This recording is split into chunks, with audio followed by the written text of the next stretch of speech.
Muito bom dia. Gostaria de cumprimentar todos os presentes, em particular a mesa na pessoa do Dr. Carlos Monteverde, enquanto Presidente. E então, depois de duas excelentes apresentações, cabe-me a mim apresentar um tema que tem tanto de importante e de interessante como de vasto: infecção, novas e velhas bactérias.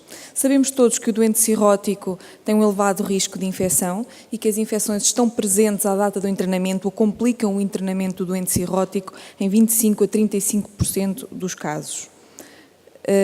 Traduzindo-se muitas vezes em aumento de mortalidade ou descompensação da cirrose hepática. Mas o que é que coloca o nosso doente cirrótico em risco? Há, de facto, uma conjugação de múltiplos fatores que põem o nosso doente em risco. E eles começam pela alteração da flora intestinal, não só em termos qualitativos, há, de facto, uma desbiose intestinal, como em termos quantitativos. E o sobrecrescimento bacteriano por si só já é multifatorial e deve-se a uma diminuição da produção de ácido gástrico, a uma alteração da motilidade intestinal no doente cirrótico, diminuição dos ácidos biliares e obviamente, à hipertensão portal. Depois, há uma falência de mecanismos de barreira que, no fundo, se traduz num aumento da permeabilidade intestinal, que se deve não só a fatores mecânicos, quer por alteração das junções celulares de oclusão, quer por transcitose mediadas pelo aumento do TNF-alfa, como também por diminuição de secreção de algumas substâncias, entre as quais a IgA. E depois há a tão conhecida imunodeficiência associada à cirrose, que no fundo se caracteriza por uma diminuição da produção de todas as linhas celulares, exceção feita para os monócitos, e uma ativação persistente do sistema imunitário, com a ativação também persistente de citocinas inflamatórias. Há depois os restantes outros fatores, como fatores clínicos, a diminuição das proteínas no líquido ascítico, um estadio avançado de doença, a presença de hemorragia digestiva e fatores genéticos, como mutações nos stool-like receptors e node-like receptors. Portanto, como podemos ver, é um processo bastante complexo. Então, o que é que mudou no panorama da infecção do cirrótico nas últimas décadas? Em 1980 eram descritas sobretudo infecções por gram-negativos, sobretudo infecções adquiridas na comunidade. No entanto, felizmente, o cuidado do doente cirrótico mudou significativamente neste período e passaram a ser admitidos doentes cirróticos em unidades diferenciadas, unidades de cuidados intensivos, houve uma grande melhoria dos programas de transplantação hepática, passaram a ser feitos mais procedimentos invasivos e percebeu-se que era benéfica a profilaxia da peritonite bacteriana espontânea com o recurso a quinolonas. E 20 anos passados percebeu-se que a flora estava a mudar e começou a haver relatos, a partir de 2000, de isolamentos de 50% de bacilos gram-positivos e começaram também a existir relatos de casos de peritonites bacterianas espontâneas por bacilos gram-negativos resistentes às quinolonas. Em 2012 era já por demais evidente o aumento preocupante das infecções nosocomiais e o aumento das bactérias multiresistentes. De uma forma mais esquemática, apresento esta realidade no presente slide e, portanto, como podem ver, entre 98 e 2000, o grupo de Barcelona mostra-nos uma taxa de bactérias multiresistentes de 10%, entre 2005 e 2007 este número sobe para os 18% e entre 2010 e 2011, 23%.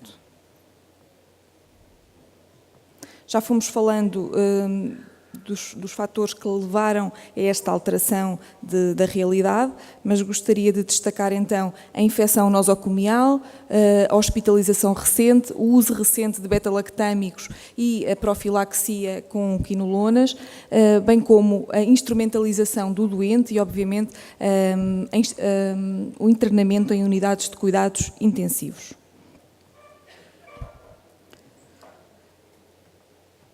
Começámos então a assistir a vários grupos a nível mundial a tentarem perceber qual era a sua realidade e a publicarem estudos sobre a ocorrência de bactérias multiresistentes no doente cirrótico. E aqui os dados são tão dispares como uma percentagem de 29% de enterobactérias produtoras de beta-lactamases, de 29% na Coreia e depois de 2% na Turquia apenas alguns anos depois. Portanto, a realidade muda muito de acordo com a geografia. Em Portugal não há dados nacionais, oficiais, sobre a infecção no doente cirrótico e, por isso, para tirar um bocadinho a fotografia do país, optei por trazer dados do Centro Europeu para o Controlo de Doenças, relativos a 2014. E, de facto, Portugal não fica muito bem na fotografia. Temos taxas muito elevadas de bactérias multiresistentes. Para a Klebsiella pneumoniae, temos 23% de resistência combinada a fluoroquinolonas, cefalosporinas de terceira geração e aminoglicosídeos. No que diz respeito às mediáticas KPCs, 1,8% de prevalência, que está em crescendo. E relembro que isto são dados de 2014, ainda não temos dados mais atuais. Mas os micro-organismos problema são outros, são também a Pseudomonas aeruginosa, 20,6% de resistências combinadas a 3 ou mais grupos de antibióticos. Quanto ao Acinetobacter, 39,2% de resistência combinada a fluoroquinolonas, aminoglicosídeos e carbapnemos. Quanto aos estafilococos, 47,4% dos isolamentos em Portugal correspondem a MRSA, ainda que este número esteja com uma tendência decrescente. E em relação ao enterococos, temos uma percentagem de 32,6% de resistência a aminoglicosídeos. São, de facto, números preocupantes e, não querendo fazer uma análise simplista deste problema, gostaria só de deixar aqui um slide que pode até abrir a discussão. Talvez muito, ou grande parte do problema possa ser explicado pelo padrão de prescrição de antibióticos em Portugal. E, ainda que Portugal não seja dos países europeus que mais consome antibióticos a nível hospitalar, é, sem dúvida, o país da Europa que mais prescreve carbapnemes. E ainda que o número absoluto de antibióticos tenha diminuído, de prescrição de antibióticos tenha diminuído de 2012 para 2014, a diminuição da prescrição de carbapnemes e quinolonas não acompanhou essa tendência, o que são dados preocupantes. Tentámos, nos hospitais da Universidade de Coimbra, perceber qual era a nossa realidade e fizemos uma análise retrospectiva dos doentes internados na Enfermaria de Medicina Interna no período entre janeiro de 2010 e dezembro de 2013 e em 154 internamentos em que foi diagnosticada a infecção em doente cirrótico, analisámos 126 internamentos em que foram detectadas culturas positivas e a taxa de infecção por bactérias multiresistentes foi de 26%. Quem eram os nossos doentes? Eram sobretudo homens, com uma média de idades de 63 anos, com etiologia da cirrose sobretudo ligada ao álcool e a maioria, como podem ver, com doença avançada, quase 70% com Child-C. A infecção teve origem, na maior parte dos casos, ou era associada, na maior parte dos casos, a cuidados de saúde, em quase 50%. 39% das infecções foram consideradas infecções nosocomiais e apenas 12% eram infecções adquiridas na comunidade. Quanto ao tipo de micro-organismos isolados, as bactérias mais frequentes, em termos de multiresistentes, foram Escherichia coli, 38% dos casos, Staphylococcus resistente à oxacilina em 26% dos casos, Klebsiella pneumoniae em 18% dos casos e Acinetobacter baumannii em 9% dos casos. A percentagem de enterobactérias produtoras de beta-lactamases de largo espectro foi de 22%. No período a que remonta este estudo ainda não tínhamos nas nossas enfermarias o problema das KPCs e por isso não houve nenhum isolamento. Esta mudança de realidade levou a que em 2013 um painel de peritos se reunisse e que um ano mais tarde fosse publicado um documento de consenso em que foram alteradas as recomendações para a antibioterapia empírica no doente cirrótico. E gostaria de salientar que, para além de se passar a ter em conta não só o tipo de infecção que estamos a tratar, passamos a ter em conta se ela é adquirida na comunidade ou se é uma infecção nosocomial.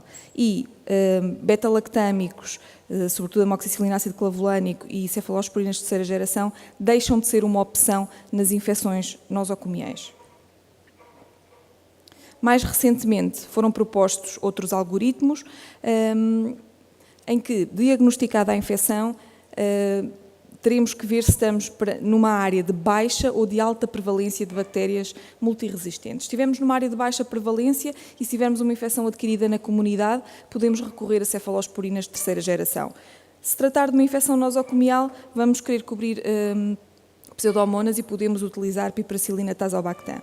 Se tratar de uma infecção associada a cuidados de saúde, então aí teremos que aferir a gravidade do tipo de infecção. Se não houver critérios de gravidade, de sepsis ou choque cético, tratamos como uma infecção da comunidade, caso haja, como uma infecção nosocomial. Em áreas de elevada prevalência de bactérias multiresistentes, quer seja uma infecção adquirida na comunidade, quer seja uma infecção associada a cuidados de saúde, vamos então aferir se há sepsis ou choque cético. Se não houver, mesmo assim, vamos ter que ir procurar fatores de risco para bactérias multiresistentes. E que fatores de risco são estes? Colonização prévia por multiresistentes, tratamento antibiótico recente, internamento recente ou institucionalização do doente. E então, se não existirem estes fatores, podemos tratar com beta-lactâmicos com alguma segurança. Caso existam, vamos para o braço das infecções nosocomiais. De facto, nas infecções nosocomiais, preconiza a utilização de carbapenemos, com ou sem associação a glicopeptídeos e, obviamente, dependendo da situação clínica, podemos ter que fazer outro tipo de associações.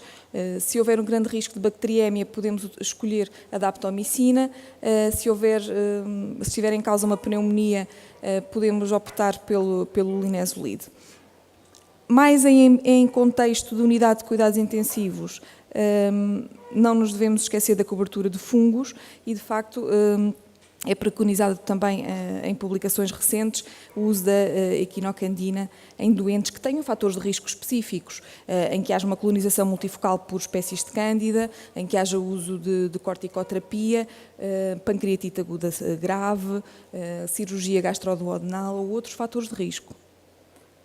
De qualquer das formas, quer estejamos em áreas de elevada prevalência ou de baixa prevalência de multiresistentes, o que é essencial é, assim que tivermos dados microbiológicos, proceder a uma descalação precoce da antibioterapia de forma a evitar recorrências. Quero salientar então esta reavaliação da terapêutica antibiótica às 48, 72 horas, porque se tivermos culturas positivas, obviamente é fácil, vamos adaptar a nossa antibioterapia aos perfis de sensibilidade e aos isolamentos que nos forem disponibilizados. Agora, se não tivermos a oportunidade de colher culturas ou se as culturas foram negativas, então aí temos que avaliar, obviamente, a evolução clínica do doente. E se o curso estiver a ser desfavorável, vamos procurar outro foco, vamos mudar catéteres, vamos mudar a antibioterapia. Mas mesmo que a evolução esteja a ser boa, pode ser necessário mudar a antibioterapia. E, de facto, englobado em protocolos, englobado numa estratégia que deve ser não individual, mas do hospital, são preconizadas a mudança de carbapenemos e antibióticos que cubram pseudomonas para cefalosporinas de terceira geração, caso não haja identificação de micro-organismos problema. Também antibióticos como daptomicina, linezolide, glicopeptídeos devem ser suspensos e alterados se não forem identificados micro-organismos problema. Quanto à duração da antibioterapia, obviamente que depende do quadro clínico, mas no presente estudo propõe-se que o tratamento seja mantido durante 5 dias se não for identificada uma fonte, um foco infeccioso, e 7 dias nas restantes situações. Então, quando falamos de antibióticos, não falamos só de tratamento, falamos também de profilaxia. E os estudos que foram publicados ao longo de vários anos demonstraram-nos que há, de facto, benefício na profilaxia antibiótica no doente cirrótico, com aumento da sobrevivência. No entanto, surgem também as preocupações quanto ao aumento de resistências devido à utilização de quinolonas como antibiótico profilático. Então, o que temos que fazer é selecionar muito bem os doentes a quem vamos administrar a profilaxia. Tem indicação os doentes com hemorragia gastrointestinal, os doentes em profilaxia secundária de peritonite bacteriana espontânea até transplantação, obviamente morte, resolução da ascite ou melhoria da função hepática, e em profilaxia primária tem indicação doentes com baixo conteúdo proteico no líquido ascítico e com doença hepática avançada ou disfunção renal. No futuro, o que é que se espera? Espera-se o desenvolvimento de novas estratégias de profilaxia que não passem pela administração de antibióticos. E, de facto, já há muitos estudos, ainda sem uma evidência muito forte, mas que apontam para a possível utilização de pré e probióticos, do transplante fecal, que até agora é mais conhecido no contexto da infecção recidivante por Clostridium difficile, a utilização de procinéticos, de beta-bloqueantes não seletivos, muito pela inibição do sistema da produção de catecolaminas, e também a administração de fatores de crescimento hematopoéticos e, curiosamente, estatinas pelos seus efeitos pleiotróficos. Falámos do problema, identificámo-lo, agora qual é o impacto clínico? Nas últimas duas apresentações percebemos que a infecção tem de facto um impacto clínico muito marcado no doente cirrótico, portanto falamos agora mais de mortalidade. E embora os resultados não sejam consensuais, a maioria aponta de facto para um aumento da mortalidade e até alguns identificam, nomeadamente os estudos dos colegas de Barcelona, para que a infecção por bactérias multiresistentes seja um fator preditor de mortalidade aos 30 dias. Para além disso, estima-se que haja uma menor taxa de resolução da infecção mesmo após modificação da terapêutica antibiótica e uma maior incidência de choque séptico associada às bactérias multiresistentes. Voltando à realidade dos hospitais da Universidade de Coimbra, quando analisamos a sobrevivência dos doentes com infecções adquiridas na comunidade e nosocomiais ou associadas a cuidados de saúde, vemos que estas duas últimas estão associadas a uma mortalidade muito maior. Por outro lado, e também muito importante, verificamos que uma cobertura antibiótica empírica adequada às 24 horas favoreceu o prognóstico destes doentes, bem como às 72 horas. Portanto, vale a pena perceber qual é a microbiologia local e aplicar protocolos fundamentados de antibioterapia empírica. Não conseguimos, no entanto, demonstrar diferença com significado estatístico entre a mortalidade de doentes infectados com bactérias multiresistentes versus os restantes. Só para resumir, concluímos então com esta apresentação: o doente cirrótico tem uma maior suscetibilidade à infecção bacteriana, o isolamento de gram-positivos e bactérias multiresistentes em cirróticos aumentou muito nas últimas décadas, associando sobretudo a infecções nosocomiais e associadas a cuidados de saúde. Estas alterações epidemiológicas levaram à alteração das recomendações de antibioterapia empírica, que deve ter em conta vários aspectos: o ponto de partida da infecção, o local de aquisição da mesma, a gravidade e também, e não menos importante, o padrão de resistências local. E devemos ter em conta que Portugal se encontra entre os países com maior taxas de resistências bacterianas aos antimicrobianos. Não podia deixar de salientar a importância da descalação terapêutica precoce como atitude fundamental para prevenir novas resistências, assim como a seleção de doentes candidatos à profilaxia antibiótica.